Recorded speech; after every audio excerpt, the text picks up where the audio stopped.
That is an oasis. You see, it's a kind of a private island.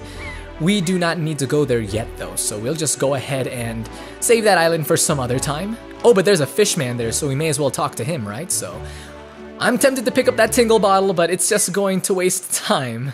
Oi, small fry. Yeah, I've heard. Give me information, sir. I would like more information about this oasis, please. I would like to know who owns it, how much its value is. Yeah, that's really all I need to know. So tell me, small fry, have you heard of the golden set of triumph forks? It's right there, I tell you. The article genuine in that house. If you want it, you'd better go in there and scour the place from floor to ceiling. And that's all the info I've got to offer. Thank you, Mr. Fishman. Now go away! I'm going to set sail now to the place where the King of Red Lions wants me to go. Okay, is this a storm brewing or is it just almost... Is it almost evening? I think it's just the time. Nope, it's a storm. Okay, so I'm gonna maybe go ahead and try this. I haven't mentioned this yet, but you see how there's seagulls circling around the water here?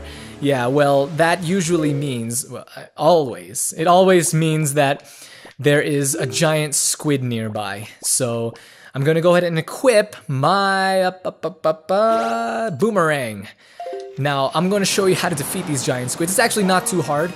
Actually, each squid has a varying level of difficulty, and that is determined by the amount of eyes that it has. So, and I really want to defeat this guy quickly, because if not, he's going to eat me and then spit me out somewhere where I don't want to be. I'm actually pretty close to the destination that the King of Red Lions wants me to head to, if I remember correctly, so I do not want to be sent anywhere far from here. Giant squid, and of course, after you beat the giant squid, you always get some kind of reward, some kind of prize. And of course, the prize depends on the difficulty of the squid again, so...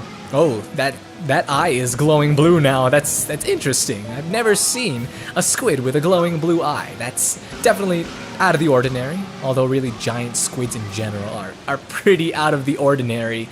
Come on. It seems like the boomerang requires a lot of hits in order to actually completely destroy one of its eyes. So, but we're almost done. We're almost done, it seems. Now, if I could just... There we go. The last two eyes. There we go. Nice. That was a success. I call that a success, and I'm happy. Now, I'm just wondering what the prize is. I know that one of the prizes for beating a giant squid is actually encountering a great fairy who will reward you with something interesting. But in this case, it's just some buried treasure. And the boomerang is frozen. It's frozen in time. Let's just cruise there. I remember last time in Wind Waker for the GameCube, I was having such a hard time sailing right over the treasure, so that when I use the grappling hook, you know, I would actually be able to grab the treasure. Many times it would take me multiple tries before I could actually grab the treasure, but are you serious? 100 rupees? Don't get me wrong, 100 rupees is great, you know? It's just when the max amount that your wallet can hold is 500 rupees. And when you already have around 460 rupees in your wallet, you can only keep around 40, maybe a little more than 30. But yeah, no point in complaining, right? So let's just go ahead and set sail. You guys see all of those creatures hovering over there? Well, those are actually called Seahats. And if you guys remember from the Forbidden Woods, we encountered enemies that were called P-Hats that looked... Oh, there they go. That looked almost exactly like those guys, but were much smaller. So you see how punny Nintendo can be, how funny they can be. P-Hats, C-Hats. Oh. It's just great, if you ask me. And here's a tinkle bottle. Let's see what this person has to say. Enjoy. Nature shots are hard. Oh. I mean... You know, the photography in Wind Waker, you know, it's what's the word? Like, you can't really do much with it. Like, you can't adjust the aperture and, you know, shutter speed and all of that. But that's actually, I think that is actually a hard shot to get. A shot of the fishman right when he's about to land into the water. Or maybe it's not so difficult. It's actually probably not so difficult. And here are more bokoblin on rafts. There are 3 of them this time. And even though it looks like they're keeping eye on things. Like, they don't want anyone to enter their submarine. They don't really pay any attention to you unless you actually step on their raft.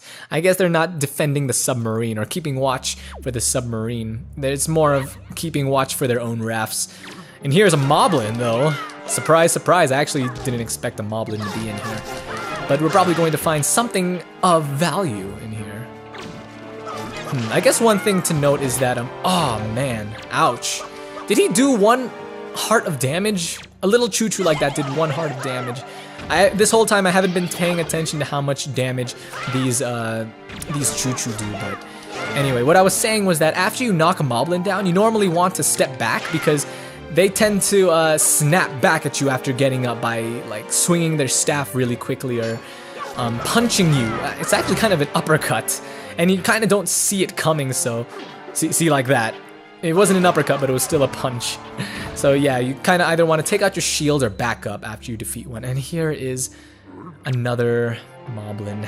I actually enjoy fighting moblins. I mean, even though it sounds like it's tedious, well, at this point it's tedious only because this is the 3rd one, but I enjoy challenging fights in The Legend of Zelda because it's kind of a breath of fresh air compared to fighting choo-choo all the time or rats or other simple enemies. It's the actually having to worry about defending and having to pay attention so that you can counter correctly and all of that.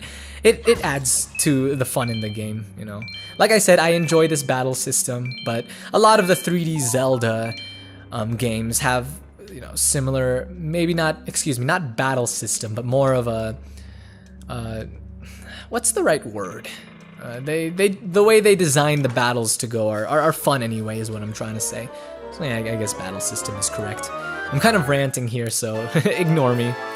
Oh wow, a piece of heart. Okay, I kind of remembered a submarine or entering a submarine on my way to this next destination when I did this in my last Let's Play. But I wasn't entirely sure whether or not it would be a piece of heart, but this is good, this is good.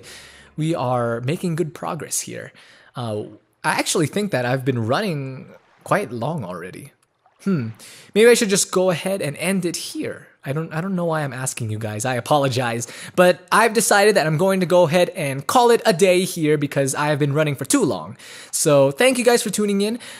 I will be updating this Let's Play soon. I'm like trying to think of new things to say, but anyway, thank you guys for watching. If you would like to see more from me, please feel free to subscribe. And if you would like to follow me on Twitter, you can by going to twitter.com/ShdwjGaming and then clicking the follow button. There, I post updates of when I make uploads as well as when I do streams because, you know, hopefully I plan to start streaming more often because it's been fun streaming. I've tried doing it once or twice before, so I may do it again. So if you want to follow updates on Twitter, you can just go ahead and go there. So I will see you guys in the next episode. So until then, take care.